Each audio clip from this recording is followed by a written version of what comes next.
பகவானுடைய கருணையினாலும் பக்தர்களின் கருணையினாலும் முக்கியமாக அகில உலக கிருஷ்ண பக்தி இயக்கத்தின் ஸ்தாபக ஆச்சாரியர் ஆசா பக்தி வேதாந்த சுவாமி பிரபுபாதாவின் கருணையினால் நமக்கு இன்றைய மங்களகரமான தினத்திலே பக்தர்களுடன் ஒன்று சேர்ந்து பகவானுடைய புகழாரங்களை கவனமுடன் காது கொடுத்து கேட்டு பகவானுடைய திருவடியை அடைவதற்கு வாய்ப்பு கிட்டியுள்ளது.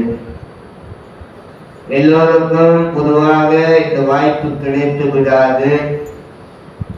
நம்முடைய சாஸ்திரம் எடுத்துரைக்கின்றது, 100 பிறவிகளில் ஒருவன் முழுமையாக புண்ணியம் செய்திருந்தான் என்றால் அவன் இந்த பிறவியிலே வைஷ்ணவனாக மாற முடியும். 100 பிறவி புண்ணியம் வேணும் அவனுக்கு வைஷ்ணவனாக ஆகுவதற்கு. அல்லது தூய பக்தரின் உறவு நட்பு கிடைக்கும் பொழுது அவனுக்கு வைஷ்ணவனாக மாறுவதற்கு வாய்ப்பு கிடைக்கின்றது.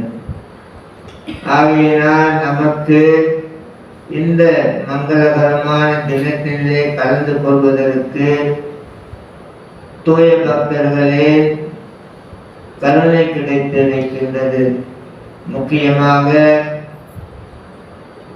நம்முடைய இயக்கத்தின் ஸ்தாபக ஆச்சாரியர் ஆசா பக்தி வேதாந்த சுவாமி பிரபுபாதாவின் கருணை கிடைத்திருப்பதனால் இன்று நாம் இங்கு கூடியிருக்கின்றோம்.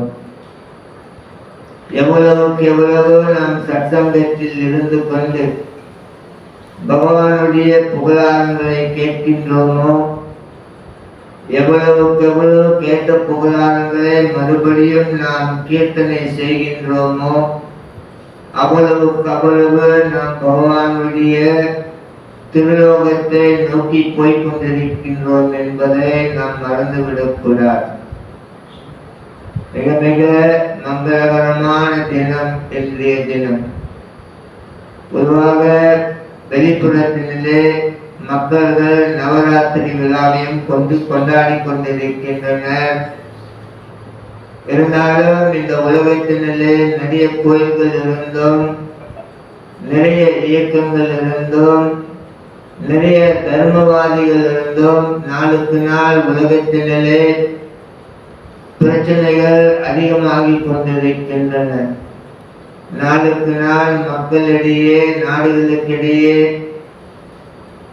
மதங்களுக்கிடையே போராட்டம் நடந்து கொண்டிருக்கின்றன. காரணம், மக்களுக்கு பொதுவாக ஆண்டவன் எந்த கருத்தை கொண்டு வந்திருந்தார், எதைதான் சொல்லிவிட்டு போயிருக்கின்றார் என்பது மக்களுக்கு தெரியாமல் இருக்கின்றது. நாம் கோயிலை கண்டுபிடித்து விட்டோம், கோயிலில் உள்ள சிலைகளையும் கண்டுபிடித்து விட்டோம், நடமாடும் சாமியார்களையும் கண்டுபிடித்து விட்டோம். ஆனால் ஆண்டவர் எதை நம்மை செய்ய சொல்லி இருக்கின்றாரோ அதை நாம் இன்னும் கண்டுபிடிக்காமல் இருப்பதனால் மதங்களிடையே பலவிதமான குழப்பம் ஏற்பட்டிருக்கின்றது.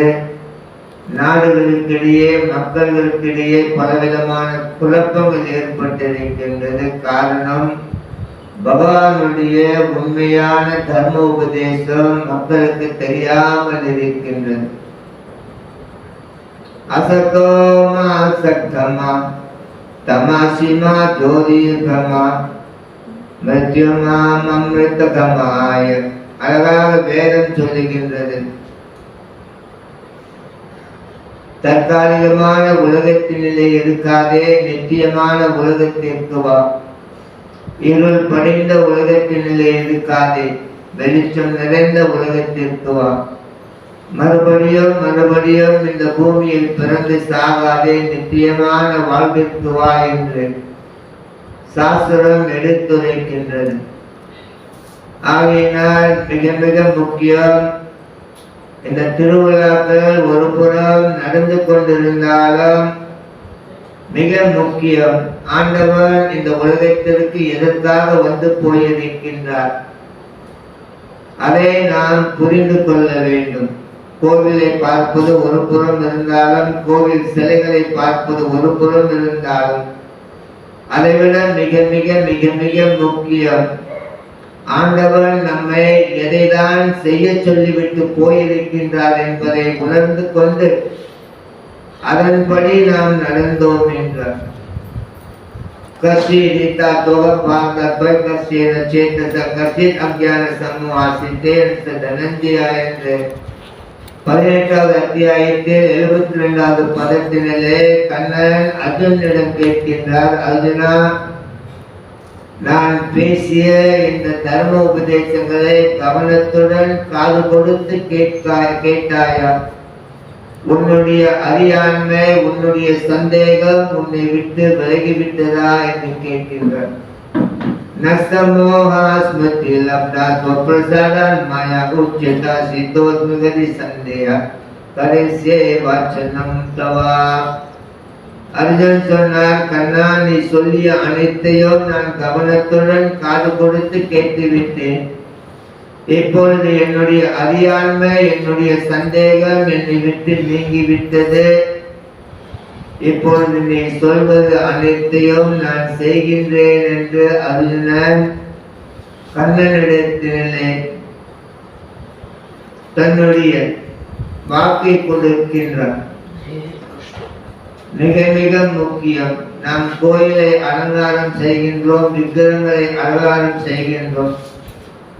குருமார்கள் வந்தால் நாம் ஆடி பாடி உதைக்கின்றோம். அதைவிட மிக மிக மிக மிக முக்கியம், இந்த ஆண்டவனின் தர்ம உபதேசம். கீதையிலே 9வது அத்தியாயத்தில் 1வது பதத்திலே பகவான் எடுத்துரைக்கின்றார். இதம் து தே குயாத்தமம் ப்ரோக்ஷாமி அனசூயவே ஞானம் விஞ்ஞானம் சகிதம் வித்வா மோக்ஷயசே சுபர். அர்ஜுனா, நீ என்னிடத்தில் பொறாமை இல்லாமல் இருப்பதினால் நான் உனக்கு மிக மிக மிக மிக உயர்ந்த ரகசியத்தை எடுத்துரைக்கின்றேன். இதை நீ தெரிந்து கொண்ட பிறகு துன்பம் நிறைந்த வாழ்விலே நுழைய வேண்டிய அவசியமில்லை என்று சொல்லுகின்றார். ராஜவித்யா ராஜகோயம் பவித்ரம் இடமோத்தமம் பிரஜா சபகாமம் தர்மியம் சுசுகம் கருத்தும் அவ்யயம். உலகத்திலே இதைவிட மிக உயர்ந்த ஒரு கல்வி கிடையாது. இதைவிட உயர்ந்த ஞானம் உலகத்தில் ஒன்றுமே கிடையாது. இதைவிட உயர்ந்த ரகசியம் உலகத்தில் ஒன்றுமே கிடையாது. இதைவிட பவித்திரமான சொற்கள் இந்த உலகத்திலே வேறு ஒன்றுமே கிடையாது. முழுக்க முழுக்க இது ஆண்டவனுடைய இந்த தர்ம உபதேசம் நமக்கு தன்னுணர்வை ஏற்படுத்தி கொடுக்கும். தன்னுணர்வு இல்லாமல் நாம் எவ்வளவுதான் படித்து எவ்வளவுதான் பேசினாலும் கண்ணனுடைய உண்மையான வருகை இந்த உலகத்தில், கண்ணனுடைய உண்மையான தர்ம உபதேசம் நமக்கு புரியாமல் போய்விடும். யார் ஒருவன் தன்னுணர்வு பெற்றிருக்கின்றான், தன்னுணர்வு என்றால் செல்ஃப் ரியலைசேஷன், ஞானம் இருக்கின்றது. ஞானம் அதனுடன் சேர்ந்து விஞ்ஞானம் இருக்கின்றது. வாழ்வினிலே நாம் படித்ததை பயிற்சி செய்தால்தான் நமக்கு தன்னுணர்வு ஏற்படும், செல்ஃப் ரியலைசேஷன். ஏன் சில இடங்களில் பக்தர்கள் படித்தும் பேசியும் ஏன் அவர்கள் இன்னும் சண்டை போட்டுக் கொண்டிருக்கின்றார்கள்? காரணம், அவர்களுக்கு தன்னுணர்வு கிடையாது. They are not self-realized people. ஏதோ எட்டு சொரக்காய் கறிக்கு உதவாததை போல் படித்து படித்து அவர்கள் பேசிக்கொண்டே இருக்கின்றார்களே தவிர படித்ததை வாழ்விலே பயிற்சி செய்யாமல் இருக்கும் காரணத்தினால் நாம் பகவானுடைய இந்த உன்னதமான தர்மோபதேசங்களை அனுபவிக்க முடியாமல் இருக்கின்றோம். அதற்காக தான் பகவான் சொல்லுகின்றார்,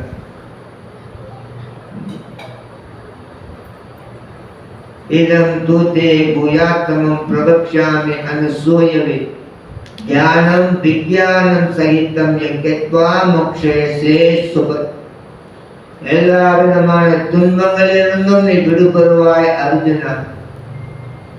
இந்த மிக மிக உயர்ந்த ரகசியத்தை நான் உனக்கு சொல்லுகின்றேன், அதன்படி நீ கேட்டு நடந்தாய் என்றார். இதைவிட உயர்ந்த ஞானம் உலகத்தில் ஒன்றுமே கிடையாது. இதைவிட பவித்திரமான உபதேசம் இந்த உலகத்தில் ஒன்றுமே கிடையாது என்று சொல்லிய பிறகு 9வது அத்தியாயத்தில் 3வது பதத்தில் கண்ணன் எடுத்துரைக்கின்றார்.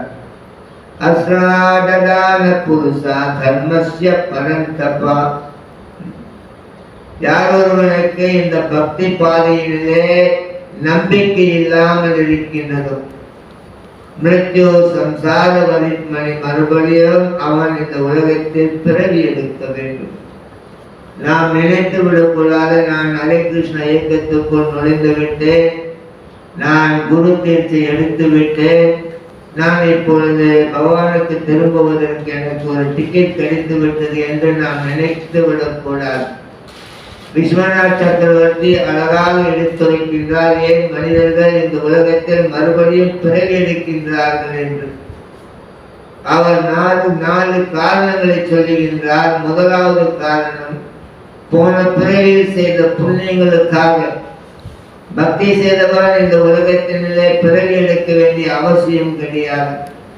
புண்ணிய விஷயங்களை செய்பவன், 4 பேருக்கு உடுத்துவதற்கு உடை கொடுத்தவன், குடிப்பதற்கு நீர் கொடுத்தவன், பசி தாகம் இருக்கும் பொழுது உணவு கொடுத்தவன், சிரமம் படும் பொழுது பணம் கொடுத்தவன்.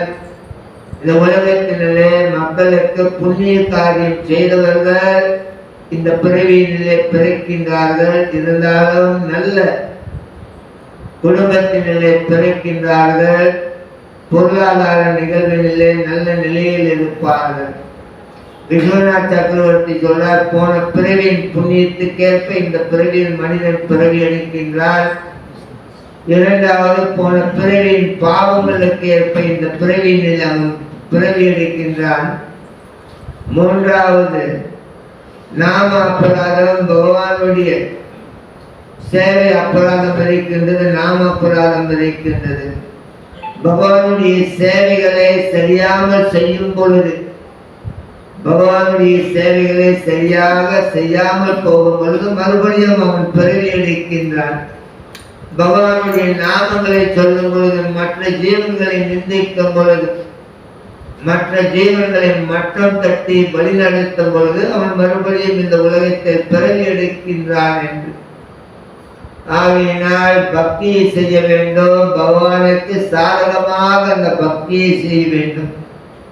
ரூப கோஸ்வாமி சொல்லுகின்றார், அன்யா விலாசிதா சூன்யம் ஞான கர்மாடி அனாவர்த்தம் அனுக்குல்யேன கிருஷ்ணான சீலனம் பக்திர் உத்தமம் அனுக்குல்யேனம் என்றால், சாதகமான முறையில் கண்ணனுக்கு எப்படி விருப்பம் இருக்கும் நம்முடைய பக்தியை கண்டுபிடித்து இப்படி செய்தால்தான் கண்ணனுக்கு விருப்பமாக இருக்கும் என்று நாம் தெரிந்து கொண்டு அந்த விதத்திலே நாம் பக்தியை செய்ய வேண்டும். நமக்கு எப்படி தெரியும் நாம் செய்கிற பக்தி கண்ணனுக்கு விருப்பமா இல்லையா என்று நீங்கள் கருதலாம். அதையும் பகவான் கீதையிலே சொல்லிவிட்டு போயிருக்கின்றார். 12வது அத்தியாயத்திலே 13வது பதம் கொண்டு பகவான் எடுத்துரைக்கின்றார். ஆத்மஸ்தம் சர்வபூதானம் மைத்ரா கருணா ஏவசா நிர்மமோ நிர்அஹங்காரா சமாதுக சுகாசமே சந்துதாம் சததம் யோகி யதத்மாத்ருத நிஷ்டயா மயர்பித மனோ புத்தி யோமே பக்தி சமேத் பிரியா. யோமே பக்தி சமேத் பிரியா என்றால் இம்மாதிரி குணங்கள் கொண்ட பக்தர்கள் எனக்கு மிக மிக விருப்பமானவர்கள் அப்படின்ற. நம்ம 10,000 பேருக்கு கேட்க வேண்டிய அவசியம் கிடையாது.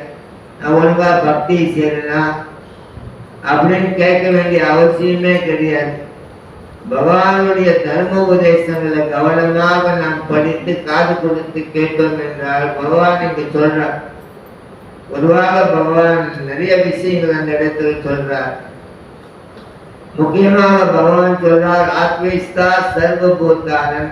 எந்த ஒரு பக்தன் எந்த ஜீவன்களிடத்திலும் பொறாமை இல்லாமல் இருக்கின்றானோ அந்த பக்தன் எனக்கு மிக விருப்பமானவன். இரண்டாவது, எந்த பக்தன் எல்லா ஜீவன்களிடமும் நல்ல நட்பு உறவு கொண்டிருக்கின்றானோ அவன் எனக்கு விருப்பமானவன். மூன்றாவது, எந்த ஒரு ஜீவன் இந்த உலகத்தில் உள்ள எதையும் என்னுடையது என்று உரிமை கொள்ளாமல் இருக்கின்றானோ அவன் எனக்கு மிக விருப்பமானவன். நான்காவது, எந்த பக்தன் அகங்காரத்தை விட்டு நிற்கின்றானோ, நான் என்ற அகங்காரத்தை விட்டு நிற்கின்றானோ அந்த பக்தன் எனக்கு விருப்பமானவன். ஐந்தாவது, இன்பத்திலும் துன்பத்திலும் சமமாக இருக்கும் பக்தன் எனக்கு விருப்பமானவன். ஆறாவது, பொறுத்து கொள்ளக்கூடிய குணம் படைத்த பக்தன், பொறுமை கொண்ட குணம் படைத்த பக்தன் எனக்கு விருப்பமானவன். ஏழாவது, எல்லா நிலைகளிலும் திருப்தியுடன் இந்த உலகத்தில் இருக்கும் பக்தன் எனக்கு விருப்பமானவன். எட்டாவது, சுய அடக்கம் கொண்ட பக்தன் எனக்கு விருப்பமானவன். ஒன்பதாவது, தொடர்ந்து என்னுடைய பக்தி சேவையில் ஈடுபட்டிருக்கும் பக்தன் எனக்கு விருப்பமானவன். இப்படி பகவான் அவருக்கு விருப்பமான பக்தர்களை பற்றி எடுத்துரைக்கின்றார்.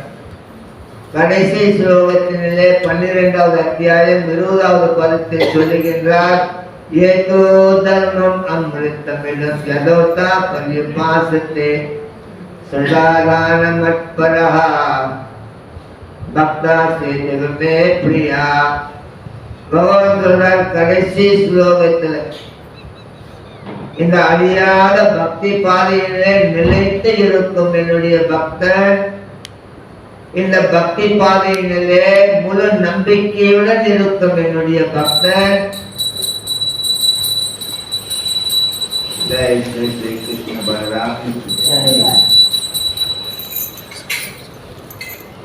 கடைசி ஸ்லோகத்திலே எடுத்துரைக்கின்றார். 12வது அத்தியாயம் 20வது பதத்தினிலே, அழியாத இந்த அழியாத பக்தி பாதையினிலே நிலைத்து இருக்கும் பக்தன், இந்த பக்தி பாதையினிலே முழு நம்பிக்கையுடன் செயல்படும் பக்தன், என்னையே இலக்காக கொண்டு வாழும் பக்தன் எனக்கு மிக மிக மிக மிக மிக மிக மிக மிக பிரியமானவன் என்று பகவான் சொல்லு. நமக்கு என்ன பிரியம் என்றது வந்து இங்க கதை கிடையாது. பகவானுக்கு என்ன பிரியம் அதை நம்ம கொஞ்சம் யோசித்து பக்தியை சரியான முறையில் செய்யும் பொழுது பகவான் சொல்றார், சுசுக்கம் கற்றும் பக்தியாய், பக்தியை செய்து கொண்டிருக்கும் பொழுதே நீங்கள் அவ்வளவு ஆனந்தமாக இருப்பீர்கள் என்று சொல்லுகின்றனர்.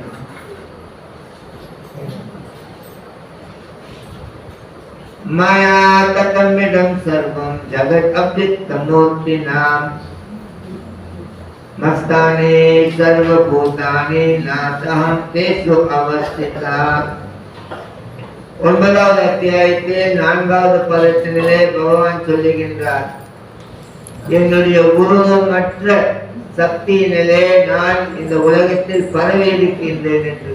அதுவும் எதுவுமே பார்க்கல, ஆண்டவனை பார்க்கணும்னு சொல்றாங்களே, பகவான் அந்த அருவை பார்க்க முடியாத ஒரு நிலையில உலகத்துல பரவி இருக்கிறார் சொல்றார். மாயா தத்தமிடம் சர்வம் ஜகத் அவ்யக்த மூர்த்தினம், எல்லோரும் என்னுள் இருக்கின்றனர், நான் அவர்களுள் கிடையாது என்று பகவான் சொல்லுகின்றார். நாச்சாமாத் சர்வபூதானி சேதபூதானி பசியமே யோகம் ஐஸ்வரம் பூதாபே நச்சா பூதாஸ்தோ மமத்வா பூத பாவனா. பகவான் தொடர்ந்து சொல்லுகின்றார், இந்த உலகத்தினிலே நான் தான் எல்லா ஜீவன்களையும் படைத்திருக்கின்றேன். நான் தான் எல்லா ஜீவன்களையும் காத்து கொண்டிருக்கின்றேன். இந்த உலக படைப்புக்கே நான் தான் முழு காரணம். இருந்தாலும் நான் அவற்றுக்குள் இல்லை என்று பகவான் சொல்லுகின்றார். சர்வ பூதானி கௌந்தேயா,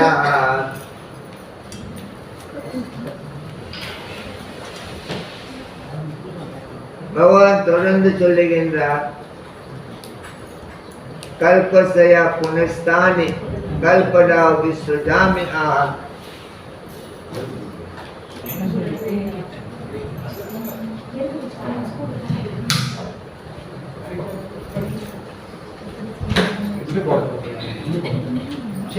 பகவான் இந்த 9வது அத்தியாயத்திலே நிறைய ரகசியங்களை எடுத்துரைக்கின்றார்.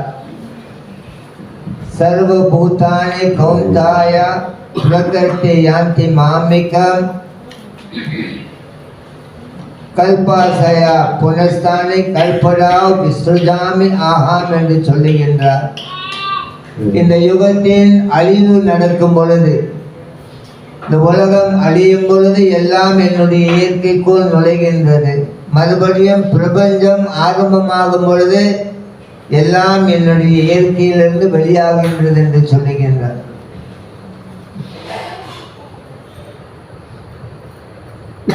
இந்த ரீதியிலே இந்த உலகத்திலே பகவானை தவிர வேறு ஒன்றும் கிடையாது என்று நாம் புரிந்து கொள்ள வேண்டும். ஏகோவாய் நாராயண அசி நா பிரம்மா நா ஈசா நா புனக்னி சமாதோலே என்று வேதம் எடுத்துரைக்கின்றது. பகவான் நாராயணனுக்கு முன்பு இந்த உலகத்தினிலே ஒன்றுமே கிடையாது. நிலா கிடையாது, சூரியன் கிடையாது, ஆகாயம் கிடையாது, கடல் கிடையாது. இந்த உலகத்தில் ஒன்றுமே கிடையாது நாராயணனுக்கு முன்பு. நாராயணா பிரம்ம ஜெயத்தே, நாராயணால் பிரஜாபதி பிரஜயத்தே, நாராயணால் இந்திர ஜெயத்தே, நாராயணால் வாசு ஜெயத்தே என்று தொடர்ந்து நம்முடைய வேதம் எடுத்துரைக்கின்றது. பிரம்மாவாக இருந்தாலும் சரி, ஈசனாக இருந்தாலும் சரி, சூரிய பகவானாக இருந்தாலும் சரி, எல்லாமே நாராயணனிடமிருந்து வந்திருக்கின்றது என்று சாஸ்திரம் எடுத்துரைக்கின்றது. பகவான் இந்த உலகத்தை படைக்க வேண்டும் என்று நினைத்த பொழுது பலராமரை உருவாக்குகின்றார். பலராமரிடமிருந்து மகாவிஷ்ணு தோன்றுகின்றார். இப்பொழுது ஆன்மீக லோகத்திலே ஒரு மூலையிலே மகா தத்துவத்தை உருவாக்குகின்றார். மகா தத்துவம் என்றால் ஜீவன்கள் தோன்றக்கூடிய ஒரு இடம். அது 14 பௌதீக மூலகங்கள் கொண்டது மகா தத்துவம். 5 மூலகங்கள் இருக்கின்றன. மண், நெருப்பு, நீர், காற்று, ஆகாயம். அடுத்து 5 ஞான பொருள்கள் இருக்கின்றன. அடுத்து 5 செயல் பொருள்கள் இருக்கின்றன. அதனுடன் சேர்த்து மனம் ஒன்று இருக்கின்றது. பெருமாள் பகவான் நாராயணன் தான் இந்த உலகத்தை படைக்கின்றார். எதை கொண்டு படைக்கின்றார்? இந்த மகா தத்துவத்தை பௌதீக மூலவர்கள் கொண்டு படைக்கின்றார். இந்த மகா தத்துவத்திலிருந்து இப்பொழுது அது அகங்காரமாக உருவெடுக்கின்றது. சாத்வீக அகங்காரம், ராஜச அகங்காரம், பௌதீக அகங்காரமாக, தாமச அகங்காரமாக உருவெடுக்கின்றது. ஆகையினால் நாராயணனுடைய வழிபாடு அவ்வளவு மிக முக்கியம் நமக்கு. காரணம், அவர் இல்லை என்றால் இந்த உலகமே கிடையாது, நாமும் கிடையாது. நாம் கண்ணனுடன் இருந்திருந்தாலும் எப்பொழுது ஒரு கணம் கண்ணனை விட்டு பிரிந்தால் எப்படி இருக்கும் என்று நினைத்த பொழுது உடனே பகவான் பலராமராக உருவம் எடுக்கின்றார். பலராமர் பெருமாள் மகாவிஷ்ணு காரணதக்ஷாயாவாக உருவெடுக்கின்றார். ஆகையினால் மிக மிக முக்கியம், பகவானுடைய வரவு இந்த உலகத்திற்கு எதற்கு வந்திருக்கின்றார், எதை சொல்லிவிட்டு போயிருக்கின்றார் என்பது அதைவிட மிக மிக மிக மிக முக்கியம். பகவத்கீதை உபதேசம் இருக்கின்றது. 18 அத்தியாயங்கள் இருக்கின்றன, 700 ஸ்லோகங்கள் இருக்கின்றன. கண்ணனிடத்தில் சரணமடையாமல் இருக்கும் காரணத்தினால் நாம் பக்தி பாதைகளில் இருந்தாலும் மனக்குழப்பத்துடன் தேவையில்லா விஷயங்களில் ஈடுபட்டு கொண்டு ஒருவருக்கு ஒருவர் முரண்பாடாக வாழ்ந்து கொண்டிருப்பதற்கு காரணம், பகவான் வந்தது எதற்காக?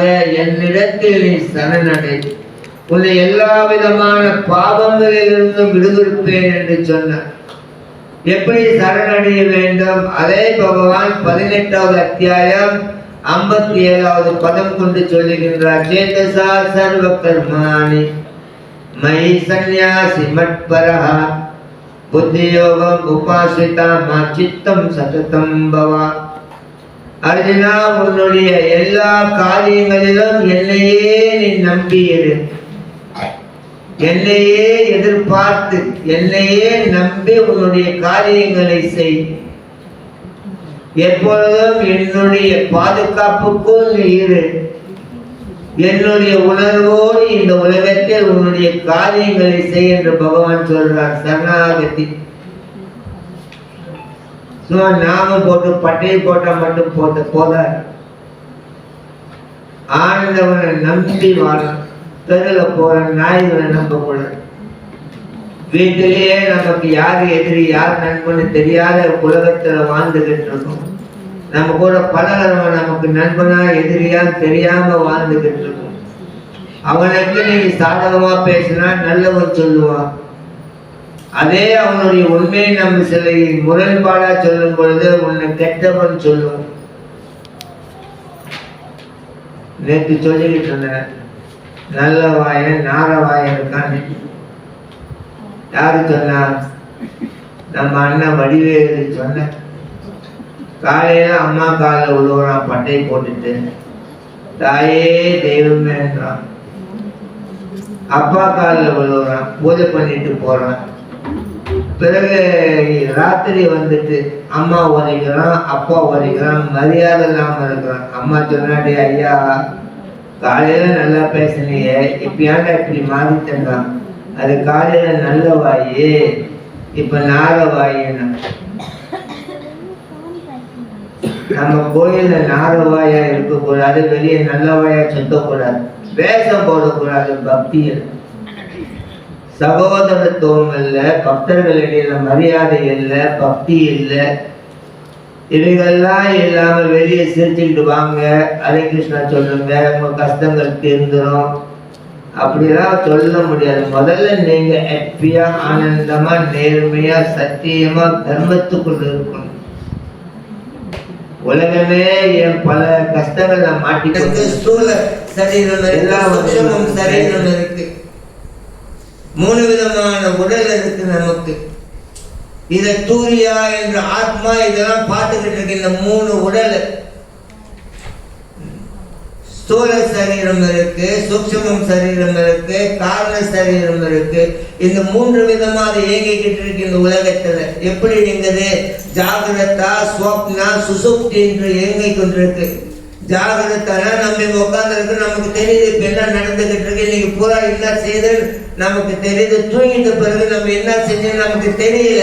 ஆனா கனவு ஓடிக்கிட்டு இருக்கு, இன்னொரு உலகத்துக்கு நம்ம போய் வந்துகிட்டு இருக்கிறோம், இன்னொரு செயல்கள்ல ஈடுபட்டு இருக்கோம்.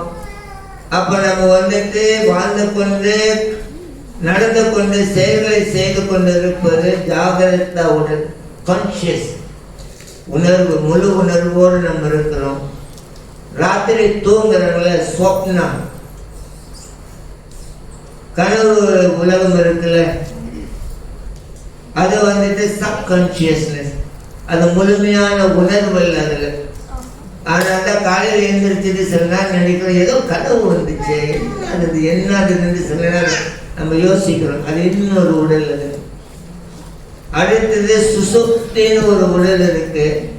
அது வந்துட்டு கும்பகர்ண தூக்கம். ஒண்ணுமே தெரியல, பகல் என்ன நடந்திருந்த தெரியல, ராத்திரி கனவு இல்லை. அது வந்துட்டு முழுக்க முழுக்க கும்பகர்ண தூக்கம். உள்ள இருக்கிற தூரிய ஆத்மா எல்லாம் பார்த்துக்கிட்டே இருக்கு.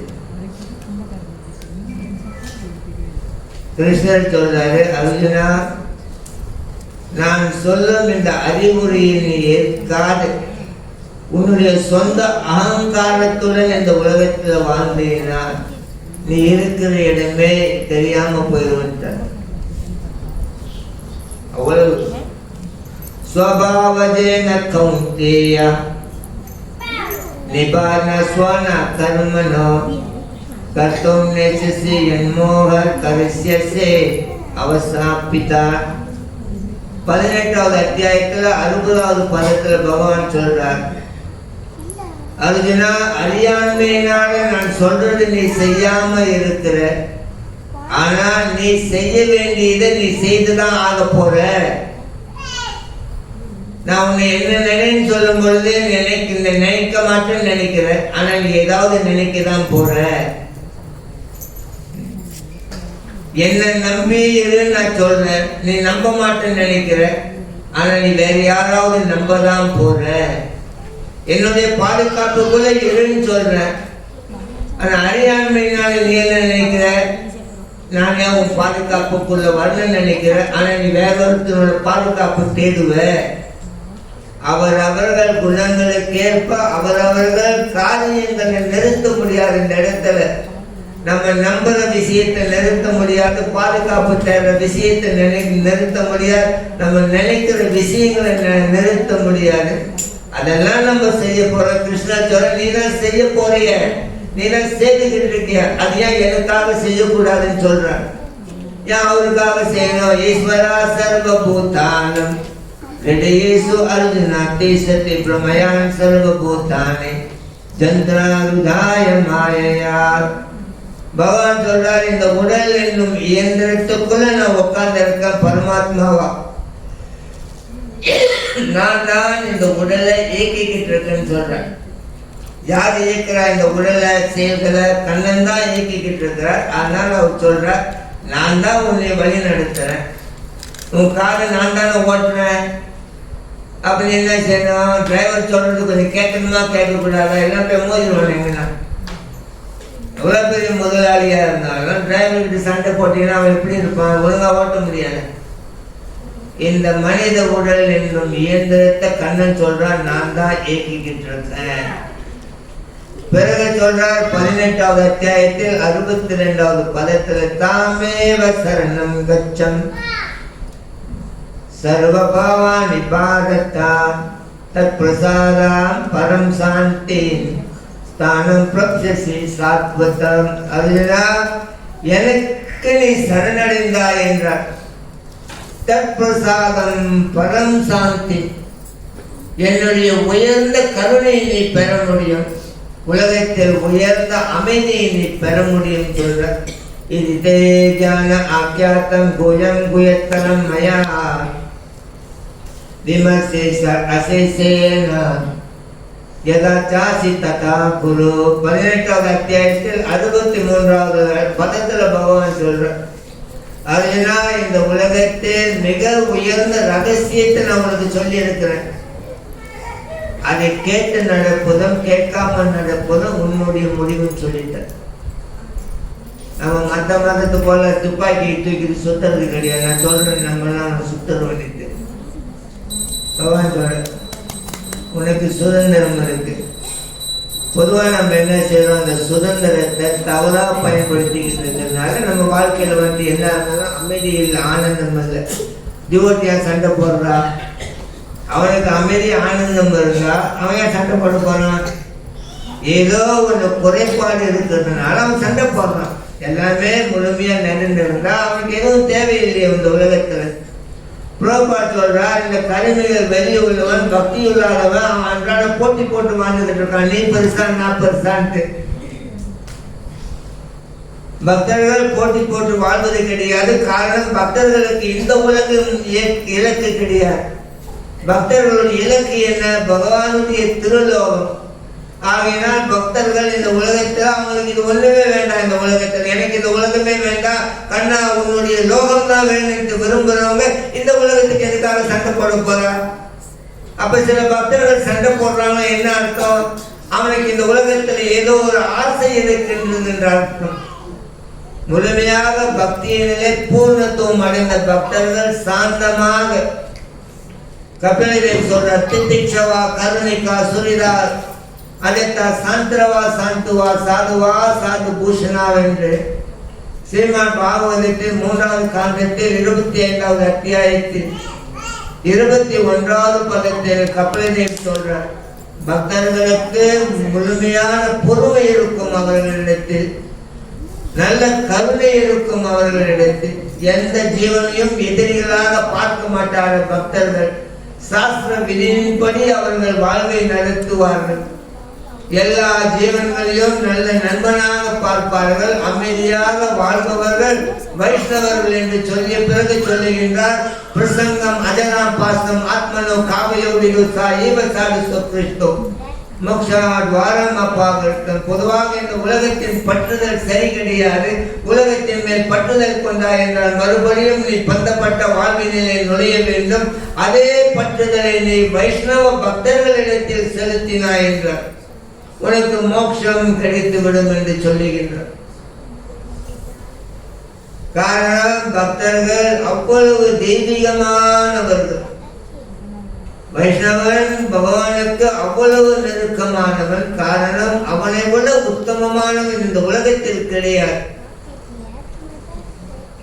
அவன் நம்ம போலி வேஷம் போட்டு போய்கிட்டு இருந்தோமா, எப்படி பகவானுக்கு நெருக்கமா இருக்க முடியும்? பகவான் சொல்றார், சர்வ பூயாத்தமம் பூயாம் ஸ்ரீனுமே பரம் வாச்சா இஸ்தோசி மே துரிதம் இத்தி ததோ வாக்ஷயம் இத்தே ஹிதம். 18வது அத்தியாயத்தில் 64வது பதத்தில் பகவான் சொல்றார், அர்ஜுனா, இந்த மிக உயர்ந்த ரகசியத்தை உனக்கு சொல்லுகின்றேன், உன்னுடைய நன்மைக்காக என்று சொல்றார். யாருடைய நன்மைக்காக? நம்முடைய நன்மைக்காக. பகவான் அவ்வளவு தூரம் வந்து சொல்லிட்டு போறார்.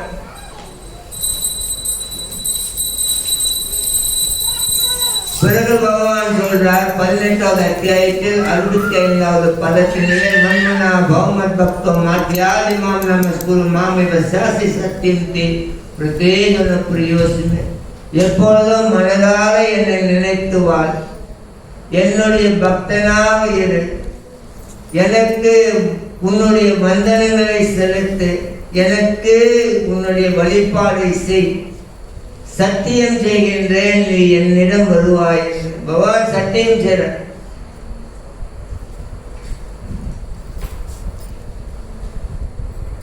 பாண்டவர்கள் நமக்கு நல்ல உதாரணம். அவர்கள் எந்த காரியம் செய்தாலும் கண்ணனை சந்தித்து கண்ணனிடத்திலே ஆலோசனை கேட்டுதான் எல்லா காரியங்களிலும் ஈடுபடுவார்கள் பாண்டவர்கள். கண்ணனை தவிர அவர்களுக்கு வேறு யாரையும் தெரியாது. எல்லா நிலைகளிலும் எல்லா காரியங்களிலும் பாண்டவர்கள் கண்ணனையே நம்பி வாழுகின்றனர். கண்ணனுடைய பாதுகாப்புக்குள்ளே இருக்கின்றனர். கண்ணனை மறவாமல் இருக்கின்றனர். எப்பொழுது கண்ணன் இந்த உலகத்தை விட்டு போக வேண்டும் என்று முடிவு பண்ணிவிட்டாரோ அப்பொழுதே பாண்டவர்கள் எங்களுக்கும் இங்கு வேலை கிடையாது, நானும் அவர்களுடன் சேர்ந்து போக போகின்றேன் என்று பாண்டவர்கள் எப்ப முடிவு பண்ணார்கள்? மகாபாரதம் யுத்தம் முடிந்து 36 வருடம் கண்ணன் இருந்திருக்கின்றார். கண்ணன் இங்கிருந்து போனதை கேட்டுவிட்டு அவர்களும் நாங்களும் இருக்க மாட்டேன் என்று கிளம்பி போய்விட்டார்கள். அவர்களுக்கு தெரியும் கண்ணனுடைய பெருமைகள் என்னவென்று. மகாபாரத யுத்தத்தினிலே யுதிஷ்டிரன் பாண்டவர்களுக்கு தெரியும் எந்த நிலையிலும் பீஷ்மரை அழிக்க முடியாது என்று அவர்களுக்கு தெரியும். பீஷ்மரை யாராலும் கொல்ல முடியாது. அவனுடைய தந்தை சந்தானம் அவனுக்கு வரம் கொடுத்திருக்கின்றார். பீஷ்மரை யாராலும் கொல்ல முடியாது. ஆனால் பீஷ்மர் சபதம் எடுக்கின்றார், பாண்டவர்களை நான் கொல்வேன் என்று. யுதிஷ்டிரன் போய் கேட்கின்றார் கண்ணனிடத்திலே, பீஷ்மரை எப்படி கொல்வது என்று கேட்கின்றார். கண்ணன் அழகான ஒரு தகவலை கொடுக்கின்றார். அதை பீஷ்மரிடத்திலே போய் கேள் என்று சொல்லுகின்றார். யுதிஷ்டிரன் அங்கதான் இருக்கிறார், பீஷ்மர் அங்கதான் இருக்கிறார். எப்படி கொல்லணும் அவருக்கு தெரியல. கண்ணன் ஒரே ஒரு விஷயம் சொன்னார், பீஷ்மர்கிட்ட போய் கேளுங்க. அவன் நல்லவன்.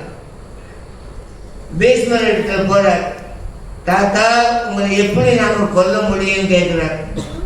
பீஷ்மரும் தர்மவாதி. பீஷ்மர் சொன்னார், என்னை யாராலும் கொல்ல முடியாது, ஆனால் பெண்களை என் முன் வைத்து போரிட்டால் நான் போரிட மாட்டேன். என்னுடைய போரில் பாவிக்கும் எல்லா ஆயுதங்களையும் நான் கீழே போட்டு விடுவேன். ஆகையினால் சிகாந்தி இருக்கின்றான், அவன் பெண் தான், அவன் ஆண் உருவத்திலே தோன்றி இருக்கின்றான். ஆகையினால் அந்த சிகாந்தியை முன் வைத்து போரிட்டார் என்றால் என்னை கொண்டுவிட முடியும் என்று பீஷ்மரை சொல்லிட்டார். 9வது நாள் யுத்தம் முடிந்தது. துரியோதன் வரான். பீஷ்மரை பார்த்து சொன்னான், தாத்தா நீ முழு மனதுடன் இந்த போரில் ஈடுபடாத காரணத்தினால் பாண்டவர்களை இன்னும் கொல்லாமல் இருக்கின்றாய். காரணம், உனக்கு பாண்டவர்களின் மேல் அவ்வளவு பற்றுதல் இருக்கின்றது. உன்னால் இந்த போரிட்டு பாண்டவர்களை கொல்ல முடியாவிட்டால் பரவாயில்லை, உன்னுடைய பதவியிலிருந்து விலகிவிட அந்த பதவியை நான் கண்ணனுக்கு கொடுக்கின்றேன் என்று சொன்னார். பீஷ்மர் உடனே கோபம் கொண்டு சொன்னார், துரியோதனா பலமுறை சொல்லி இருக்கின்றேன், நீ பாண்டவர்களை கொல்ல முடியாத காரணம் என்ன? கிருஷ்ணன் அவர் அருகிலே இருந்து கொண்டு அவர்களே காக்க வேண்டும் என்று கண்ணன் அவன் பின் சுட்டி கொண்டிருக்கின்றான். ஆகையினால் பாண்டவர்களை யாரும் கொல்ல முடியாது என்று சொன்னேன், கேட்கவில்லை. இருந்தாலும் பாண்டவர்களை கொல்வதற்காக 5 அம்புகளை நான் வைத்திருக்கின்றேன். இந்த 5 அம்புகளை வைத்து அவர்களை கொல்ல முடியும். நாளை நான் அதை பயன்படுத்துகின்றேன் என்று பீஷ்மர் சொன்னார். துரியோதன் நினைச்சான், ஓ தாத்தா எங்களை ஏமாற்றி விடுவார், இந்த 5 அம்புகளை நாளை அம்பு கொடுத்து விட்டால் எப்படி? உடனே துரியோதன் அங்கிருந்து அந்த 5 அம்புகளை வாங்கிட்டு போயிடலாம். பீஷ்மர் எடுத்து காலையில வாங்க, போர் ஆரம்பமாகறதுக்கு முன்னாடி அந்த 5 அம்பு கொடுக்குற போட்டு தருகிறார். துரியோதன் வாங்கிட்டு போயிட்டான். இந்த தகவல் பாண்டவர்களுக்கு தெரியுது, கேள்விப்படுறா. உடனே எங்க போறா? பக்கத்து வீட்டு நாய்கிட்டியா போறா? எங்கேயும் போல பாண்டவர்கள். அவன் சொந்தக்காரனை தேடி போனானா, அரசியல்வாதியை தேடி போனா, டிஎம்பி தேடி போனானா, பிகாரை தேடி போனானா, எம்ஐசி எவனையும் தேடி போகல. எங்க போறா? கண்ணனோட காலில் போய் விழுவுறான். 5 அம்புகள், எங்களை கொல்லக்கூடிய 5 அம்புகள் பீஷ்மர் வைத்திருக்கின்றார், அதை துரியோதனன் வாங்கி விட்டு போய்விட்டான், என்ன செய்ய வேண்டும் என்று கேட்கும் பொழுது கண்ணன் சொன்னார், அதனால் துரியோதனன் உனக்கு ஒரு சத்தியம் செய்து கொடுத்திருக்கின்றான். இதற்கு முன்பு நீ துரியோதனனுக்கு உதவி செய்திருக்கின்றாய். துரியோதனன் உனக்கு ஏதாவது கொடுக்க வேண்டும் என்று நினைத்த பொழுது நீ என்ன சொன்னாய்? வேண்டும் பொழுது கேட்கின்றேன், அப்பொழுது கொடு என்று. இப்பொழுது போய் துரியோதனை பார்த்து அந்த 5 அம்புகளை எனக்கு கொடு என்று கேள் என்று சொன்னார். அர்ஜுனன் போய் சொன்னான் துரியோதனிடத்தில், அன்று நீ சத்தியம் செய்தாயே ஏதாவது கொடுப்பேன் என்று. துரியோதன், ஆமாம் சத்தியம் செய்தேன், சத்தியம் மீற மாட்டேன், என்ன அந்த 5 அம்புகளை கொடுங்க வாங்கிட்டு வந்தார். கிருஷ்ணர் சுலபமா முடிச்சுட்டார் அந்த வேலையை. புரியுதுங்களா? பிறகு திரௌபதி ஓடி வரா, கண்ணனோட காலில் விழுவரா, கண்ணா நாளைக்கு பீஷ்மர் தாத்தா என்னுடைய புருஷன்மார்களை கொண்டதுன்னு சொல்லிட்டாரு, இப்ப நான் என்ன செய்யறது? அவர்கள் இல்லாம என்னால வாழ முடியாது, அவர்கள் போவதற்கு முன்பு நான் போறேன் அப்படின்னு திரௌபதி. கண்ணன் சொன்ன, அதான் சரியான முடிவு, உன் வீட்டுக்காரன் இல்லாத போது உனக்கு எங்க என்ன வேலை, முதல்ல நீ போயிருந்த. எப்படி போகணும்? தீ மூட்டு. கண்ணன் தீ மூட்டி விடுறார், நெருப்பை கொண்டு வந்து சேர்த்து தீ மூட்டுறார். திரௌபதி சொன்னார், குளிச்சுட்டு நல்ல ஆடைகளை உடுத்தி கொண்டு உன்னுடைய கையில போற வலையிலிருந்து கொலுசிலிருந்து என்ன ஆபரணங்கள் இருக்கு எல்லாம் போட்டுட்டு வா, புத்தம் புதிய உடையோட அழகா நீ வா, வந்து இந்த நெருப்புகளை குளிச்சிரு, நாளைக்கு வீட்டுக்காரன் சாப்பிட்டு பார்க்க போகிறேன். திரௌபதியை குளிச்சுட்டு புதிய ஆடைகளை உடுத்தி கொண்டு எல்லா ஆபரணங்களையும் போட்டு கொண்டு வந்துட்டா. குதிக்க போற நேரத்தில் கண்ணன் சொன்னா, சும்மா குதிக்க கூடாதுங்க, எது செய்தாலும் பெரியவர்களுடைய ஆசை வேணுங்க. அப்ப இங்க யாரு பெரியவர்? பீஷ்மர் தான் பெரியவர். அவரை பார்த்துட்டு அவர்கிட்ட ஒரு ஆசி பேர் வாங்கிட்டு வந்து குதிச்சிருங்க. கொஞ்சம் அப்படியே நினைச்சு பார்த்தா திரௌபதி. கண்ணன் சொன்ன பரவாயில்ல, நானே கூட்டிட்டு போறேன். அங்க பீஷ்மர் தவத்தை கிருஷ்ணனையே நினைச்சு தவம் செய்யறார். கூடாரத்துல கண்ணன் திரௌபதி கூட்டு போனார். வெளியே நின்றுக்கிட்டார். அவர் தானே உள்ளுக்கு போக பீஷ்மர் இருக்கிறார். போகும்பொழுது உங்களுடைய வலையில நல்லா ஆட்டு, காடு இருக்கிற கொலுசு நல்லா ஆட்டு. பீஷ்மருக்கு காது கேட்கணும், ஏன்னா அவர் கண்ணு மொழி தியானம் பண்றாரு. திரௌபதி என்ன பாரு, அழக பாரு, எல்லாம் ஆட்டிக்கிட்டு உள்ளுக்கு நோண்டிடுற அம்மா. யாரோ ஒரு பெண்மணி வராங்கன்னுட்டு காதல பீஷ்மருக்கு தெரியுது, ஏதோ ஒரு பெண்மணி வர. அப்ப அவர் கண்ண மொழிகிட்ட சொன்னார், தீர்க்க சுமங்கலியா வாழுனார். தீர்க்க சுமங்கலி அப்படின்னா என்ன? உங்க வீட்டுக்காரர் இருந்தாங்க, நீங்க தீர்க்க சுமங்கலியா இருக்கணும். அப்ப திரௌபதி வாய் திறந்து சொன்னா, தாத்தா நாளைக்குதான் என் வீட்டுக்காரனை போட்டு தடுக்கிறதுக்கு முடிவு பண்ணிட்டு எப்படி தீர்க்க சுமங்கலின்னா? அவன் கண்ணு முடிச்சு பார்க்கிறார் பீஷ்மரு. இந்த பொண்ணுக்கு அவ்வளவு அறிவு இல்லையே, இது யாரு சொல்லியிருப்பா? கண்ணனை தவிர வேற யாருமே சொல்லியிருக்க மாட்டேன்.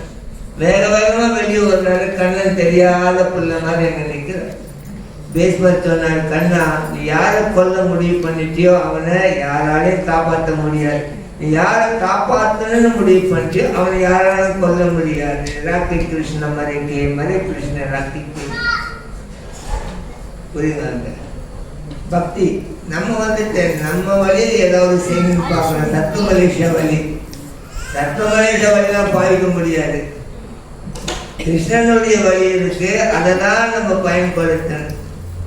திரௌபதி வந்துட்டு சபையில மானம் பங்கப்பட்டதுக்கு துசாசன் திரௌபதியினுடைய உடைகளை அவனுடைய புடவையை வந்துட்டு உருவுறான்.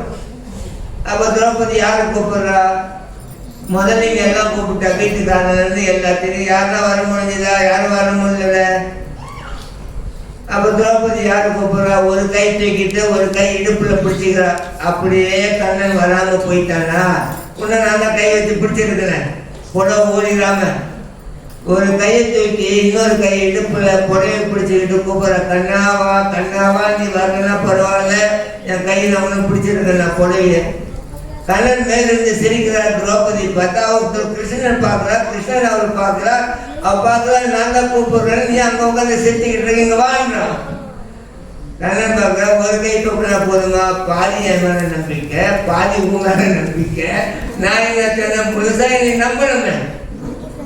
அப்பதான் ரெண்டு கை கூப்பிடுற திரௌபதி. ஆஹா கிருஷ்ணா துவாரக வாசியா வாசியா தவநந்தனாய அச்சுதா கேசவா மாதவா கோவிந்தா ஏ கிரிதரி ஏ கிரிதரி சங்குச்சக்ரா கதாவானே புண்டரிகாட்ச ரக்ஷமாம் சரணாகதம். அழகா திரௌபதி கூப்பிடுற, கண்ணன் உன்னை விட்டா எனக்கு வேற பாதுகாப்பே கிடையாது. குந்தி தேவி அழகா சொல்றா, விசன் மகாக்னி புருஷாத தரிசினா அசாத் சபாய வனவாச கிருத்திதா. குந்தி தேவி சொல்ற, கண்ணா என் பிள்ளைகளை என் குடும்பத்தை நீதான் காத்தன்னு சொல்ற. நீதான் என் குடும்பத்தை காப்பாத்தி இருக்க. அந்த துரியோதன் கூட்டம் என்னுடைய பிள்ளைங்களோட சாப்பாட்டுல விஷம் போட்டா அந்த விஷத்துல இருந்து அந்த பிள்ளைங்களை காப்பாத்திட்டு, அடுக்கு மாளிகளை வச்சு எங்களை கொளுத்த பார்த்தா அதுல இருந்து எங்களை காப்பாத்திருந்தீ. 13 வருஷம் வனவாசம், எவ்வளவோ சிரமங்கள், காட்டில் இருக்கிற மிருகங்கள்ல இருந்து அசுரர்கள் இருந்து எவ்வளவோ சிரமங்கள் வந்தப்ப அதுல இருந்து எங்களை காட்டுன்னு சொல்ற. எங்களை எல்லா விதத்திலையும் காத்துட்டுன்னு சொல்ற. நேயம் சோபயத்தே யாத்ரா யதாதானம் கதாதரத் வப்பதே அங்கிதாபதி ஸ்வலக்ஷணம் இல்லாட்சிதம். கண்ணா உன்னுடைய திருவடி எங்களுடைய மண்ணில் நிலத்துல பட்டு இருப்பதனால் இங்க எல்லாமே அழகா அமைஞ்சிருக்கின்றன. நிறைய மரங்கள், நிறைய செடிகள், நிறைய பழங்கள், நிறைய எல்லாமே இங்க அளவுக்கு மிஞ்சி எங்களுக்கு கிடைச்சிருக்கு. காரணம் என்ன? உங்களுடைய திருவடி எங்களுடைய பாதத்துல பட்டு, எங்களுடைய மண்ணில் பட்டு இருக்கு. இதே ஜன பர சௌரிடா சுபகோசாதி விரோதா. குந்தி தேவி சொல்ற, உன்னுடைய பார்வை எங்களுடைய குடும்பத்தின் மேல் பட்டிருப்பதனால் எங்களுடைய குடும்பம் இன்னும் இங்கு பாதுகாக்கப்பட்டிருக்கின்றோம். கண்ணனுடைய பார்வை நம்ம மேல படணும். நீங்க வந்திருக்கீங்கன்னா என்ன அர்த்தம்? கண்ணனுடைய பார்வை உங்க மேல பட்டு இருக்கிறதுனால நீங்க இந்த நிகழ்வுக்கு வந்திருக்கிறீங்க. அந்த பார்வை படாமல் போயிருந்தா வீட்டில் உட்காந்து நம்ம சீரியல் பார்த்துக்கிட்டு இருந்திருக்கோம். இங்க எப்படி வந்தா? கண்ணனுடைய பார்வை கருணை நம்ம மேல் பட்டு இருக்கின்றது. அதுக்கு தான் குந்தி தேவி சொல்ற துவயமே நன்ய விஷயா மதே பத்து ரத்தை ரதி ரத்தை முத்வாஹாதார் கதா கங்கே பவமுதான் வத்தி.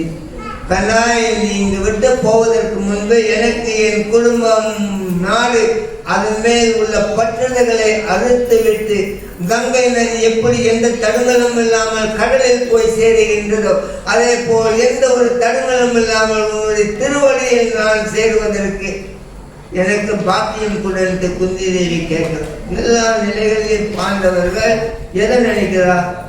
கண்ணனை தான் நினைக்கிறார். இந்த ஊர் சண்டை ஒண்ணுமே கிடையாது. மகாபாரதம் யுத்தம் முடிஞ்ச பிறகு அஸ்வத்தமன் வந்து பிரம்மஸ்திராவை கொள்றான் அர்ஜுனனை கொள்வதற்கு. இப்ப அர்ஜுனன் எங்க வர்றாரு?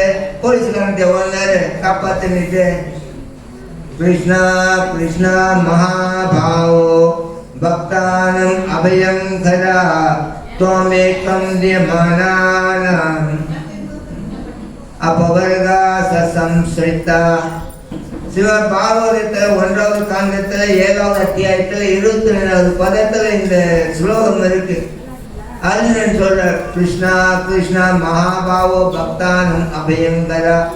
நான் வந்து உன்னுடைய பக்தன், அபயம், எனக்கு ஆபத்தில் இருக்கிறேன், நீதான் வந்து காப்பாத்துறன்னு சொல்றேன். பகவான் வரார், காப்பாத்துறார். அது முடிஞ்ச பிறகு அஸ்வத்தமன் உத்தாரா மேல, அபிமன்யோட மனைவி மேல வந்துட்டு பிரம்மஸ்திரம் விடுறான். பிரம்மஸ்திரம் நியூக்ளியர் பம்ப் விடுறான். ஏன்னா அவன் என்ன செய்யறா? பரீட்சை மன்னன் இந்த குரு டைனஸ்டி அதனுடைய கடைசி புல் அங்க வைத்துக்குள்ள இருக்கு, அதை கொல்லணும்ட்டு பிரம்மஸ்திரம் விடுறான். அவ உத்தாரா என்ன செய்யறா?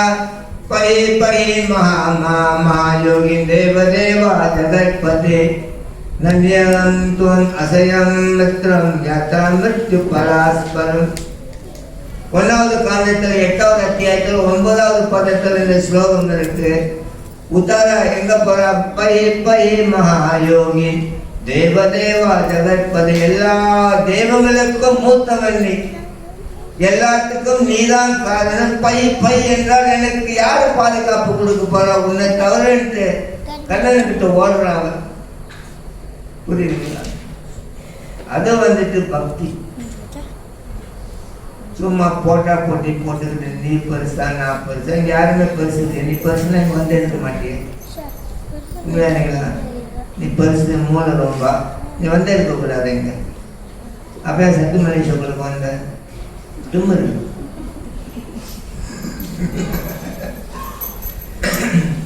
தமிழுக்கு ஓப்பைக்கு ஓப் பண்றாங்க. ஒரு நம்பிக்கை, அதுல மேலும் இன்னொரு நம்பிக்கை. இதெல்லாம் மாறும்.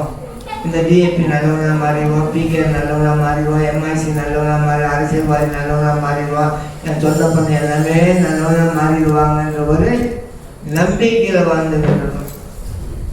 ஒரு பணக்கார நாய் வீட்டில் இருக்கு. அந்த பணக்கார நாய் அந்த வீட்டோட கேட்டுக்குள்ள அவன் சாத்திர திறந்துதான் இருக்கு. தெருவில் போற நாய் சொல்லிச்சு பணக்கார வீட்டு நாய்கிட்ட, கேட்டு தான் திறந்துருக்கு, நீ ஓடிட வேண்டியதானே, சுதந்திரமா இருக்கலாம்னுட்டு. அதுக்கு அந்த பணக்காரனோட நாய் சொல்லிச்சு, நான் ஓடக்கூடாது, நான் ஓட மாட்டேன். யான்னு கேட்டுச்சு. என்னோட முதலாளி வந்து என்ன சத்தியம் பண்ணியிருக்காங்க மகள்கிட்ட. மகள்கிட்ட சொன்னா, நீ எவனாவது காதல் பண்ணிக்கிட்டு இருக்க, எனக்கு தெரியும், கதை வந்துகிட்டு இருக்கு, அவன் காதல் பண்றப்ப வீட்டுள்ள நாய்க்கு தான் அவனுக்கு கல்யாணம் பண்ணி கொடுப்பேன், அவனுக்கு கொடுக்க மாட்டேன். அதனால அந்த பொண்ணு எனக்காக வச்சிருக்கான், அதனால நான் ஓட மாட்டேன். கோப்பைக்கு கோப்பை புரியுதா? எவனுமே நல்லவன், எவனுமே நல்லவன். நீ உங்க அம்மா வீட்டுக்கார அம்மாவிட்ட 10 தடவை முட்டுங்க கட்டி தூக்குனா ஓடிடுவாங்க விட்டுட்டு. சரிங்களா? நீங்க துரோகம் பண்ணீங்களா, அவங்கள விஷம் கொடுத்துருவா. உலகத்தில் வந்து நம்ம நல்லா இருக்கும்போது தான் நல்லா இருப்பாங்க. உண்மையாங்களா? நம்ம கொஞ்சம் வந்துட்டு துரோகம் பண்ண ஆரம்பிச்சோம், அவங்களும் அவங்க வேலையை ஆரம்பிச்சிருவாங்க. சீரியல் நிறைய பார்க்குறீங்களே. ஒரு மென்டல் ஹாஸ்பிட்டல் இருக்கு, அவன் பைத்தியக்காரன் வந்துட்டு ஒருத்தன் கொண்டு வந்து சேர்த்துட்டா பைத்தியக்காரன்ட்டு. அப்போ அவன் நான் டாக்டர் எடுத்தேன், டாக்டர் நான் அவனுக்கு மாதிரி கிடையாது, இவனுங்க தான் நான் பைத்தியம் இல்லை டாக்டர், அவனுக்கு சும்மா என்னை வந்து உள்ளுக்கு சேர்த்து விட்டானுங்க, நான் பைத்தியம் என்னை விட்டுருன்ட்டான். அப்படி டாக்டரே சொன்னாரு, எல்லா பைத்தியம் அப்படித்தான் சொல்லுவான். உண்மையாலைங்களா எவனை ஒத்துக்கிட்டாங்க நான் பைத்தியங்கிட்டு டாக்டர் எல்லாமே அப்படித்தான் சொல்லுவான்ட்டு அவன் அங்கேயே வச்சிருக்கேன். 6 மாதம் அவன் நாடுபடி டாக்டர் சொல்லுவான், டாக்டர் எனக்கு பைத்தியத்தை விட்டுருங்க, நீ பைத்தியத்தை விட்டுருங்க. அவனுக்கு சும்மா தெரியாமல் உள்ளுக்கு வந்து சேர்த்துட்டானுங்க. அப்போ டாக்டர் பார்த்தாரு, என்ன எல்லாம் பைத்தியம் அப்படி தான் பேசுவான். சரி அவன் இருக்கட்டாங்க. அப்போ ஒரு நாள் வந்துட்டு இன்னொரு பைத்தியம் பக்கத்தில் ஒரு குளம் இருக்கு, அந்த பைத்தியம் இப்போ அந்த குளத்தில் விழுந்துட்டான். அப்போ இந்த பைத்தியம் இருந்தால எனக்கு பைத்தியம் இல்லைன்னு சொன்னால அவன் என்ன பண்ண உடனே அந்த குளத்துல குதிச்சு அவனை காப்பாற்றிட்டான். இந்த விஷயம் டாக்டருக்கு காதில் எட்டிருச்சு. அப்போ டாக்டர் சொன்னாரு, அந்த பைத்தியக்காரனை கூட்டு வந்தார், எனக்கு பைத்தியம் இல்லைன்னு சொன்னால அவன் கூட்டிட்டு வந்தார், இவனை கூட்டிட்டு போறான். அப்படி டாக்டர் சொன்னார் அவங்க இடத்துல, நான் இப்போ நம்புறேன் இவனுக்கு பைத்தியம் இல்லை உண்மை இல்லைன்னா அந்த பையன் இன்னொரு பைத்தியம் வந்து தூக்கி காப்பாற்றிருக்க மாட்டேன், அதனால நீ அவனை காப்பாற்றிட்டு அவனுக்கு பைத்தியம் இல்லை அப்படின்னா. ஆனால் ஒரே ஒரு கெட்ட செய்தி இருக்குங்க, என்னதுன்னா நீ காப்பாற்றின அந்த பைத்தியக்காரன் அவன் அந்த துணி போடுற கொடி இருக்குல்ல அதில் தூக்கு மாட்டி செத்துட்டாங்க. அதுக்கு இந்த பைத்தியக்காரன் சொன்னான், நான் பைத்தியம் நல்லா சொன்னா, டாக்டர் அவன் எங்கே போய் தூக்குமா, நான் அவனை கொஞ்சம் மாட்டி விட்டேன், காய்ச்சி விட்டு அவனுங்க ஈரமா இருக்கு, நான் தான் மாட்டி விட்டேன் கொஞ்சம் காய்ச்சி விட்டு. இங்க எவ்வளவே நல்லவனுங்க இல்லைம்மா, புரிஞ்சுக்கங்க. நீங்க நம்ம நல்லா இருக்கிற வரைக்கும் எல்லா பேரும் நல்லவங்க. நீங்க பணம் தூக்குனீங்கன்னா அவனும் தூக்கிடுவான், புரியுங்களா? பௌதிக உலகம்னா இருமை நிறைந்த உலகம். இருமைனா டுவாலிட்டி போல். இங்க நல்லதும் கெட்டதும் சேர்ந்தது தான் இந்த பூலோகம். அங்க வந்துட்டு நல்லது மட்டும்தான், கெட்டது கிடையாது, வைகுந்தம். அப்ப இங்க கொஞ்சம் சிரிச்சு பேசுவா, அப்புறம் கொஞ்சம் அழுதுகிட்டு பேசுவா, புரியுங்களா? கொஞ்சம் நல்லா நினைப்பா, அப்புறம் கொஞ்சம் கெட்டது நினைப்பா, கொஞ்சம் வாழட்டுன்னு விடுவா, பிறகு சாப்பிட்டு நினைப்பான். எல்லாமே டபுள் இங்க. ஆகையினால பகவான் இந்த உலகத்தை தோன்றுகின்றார். எப்படியாவது நமக்கு இந்த உண்மைகளை எடுத்துரைத்து அவரிடத்துல சரணம் அடைந்தவன் மறுபடியும் உலகத்தில் பிறவி இல்லாத நிலை கிடைக்கும் என்று சத்தியம் பண்றார். அப்ப சரணாகதி அடையினோம், அடைந்ததாக வேறு வழியே கிடையாது. நீங்க சரணம் அடையினா எங்காச்சும் சரணம் அடைவீங்க? யாருக்குமே சரணம் அடைய மாட்டேன். அப்போ ஒரு மனம் இருக்கு, மனத்துக்கிட்ட சரணம் அடைந்தான் ஆகணும். மனம் சொல்றதானே கேட்டு நடந்துகிட்டு இருக்கிறோம். அதனால் கண்ணு சொல்லலாம், மனத்துல சரணடைறதுக்கு பதில் என் இடத்துல சரணடை. சிரமம் பாராமல் இந்த நிகழ்வுக்கு வந்த உங்கள் அனைவருக்கும் என்னுடைய மனமார்ந்த நன்றி.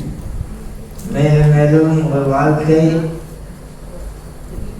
உங்களுடைய குடும்பம், உங்களுடைய தொழில் எல்லாமே செழிப்படைய வேண்டும்.